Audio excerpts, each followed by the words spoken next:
Hey everybody, welcome back to the channel. Today we're going to talk about 4 easy money mistakes I see people make, and trust me, these can really cost you over time. Stick around because for each mistake, I'll tell you what to do instead and get you back in the right direction. All right, let's jump in.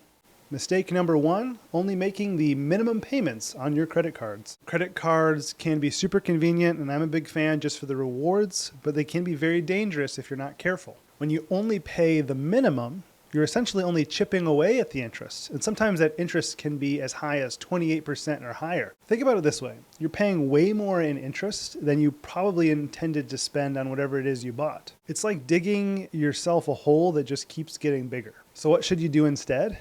Make it your priority to pay more than the minimum each month, even if it's just a little extra at the start. Target the cards with the highest interest rates first, and then work your way down. Trust me, your future self will thank you. And as a side note, you can often call the credit cards and tell them, hey, I'm working on trying to pay off my debt.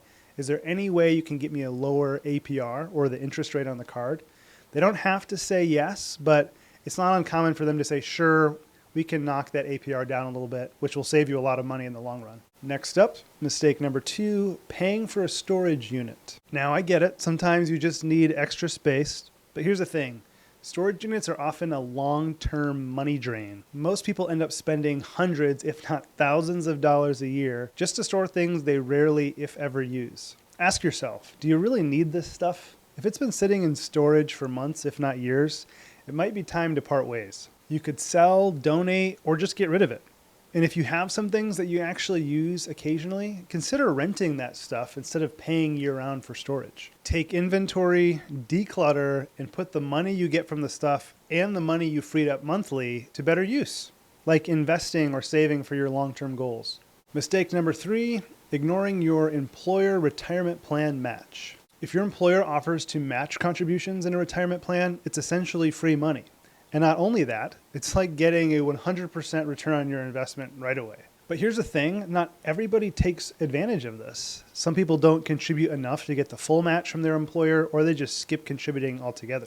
If you're doing this, you're leaving money on the table. Now, it's not uncommon for employers to have vesting schedules, and what that means is they might match your contributions, but it takes time before the match dollars are fully yours. So if you end up leaving your company soon, you might not end up getting to keep some or all of the match, but you're going to want to make sure you understand the rules in your own plan and definitely be saving for your own retirement regardless of what your employer does. But if your employer offers matching contributions and you have the money to do it, definitely take full advantage. And finally, mistake number 4, not reviewing your expenses regularly.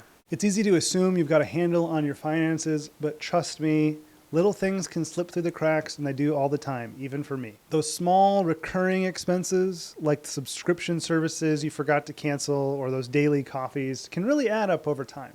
And yes, you did forget to cancel that one subscription that you were just going to do the trial run for.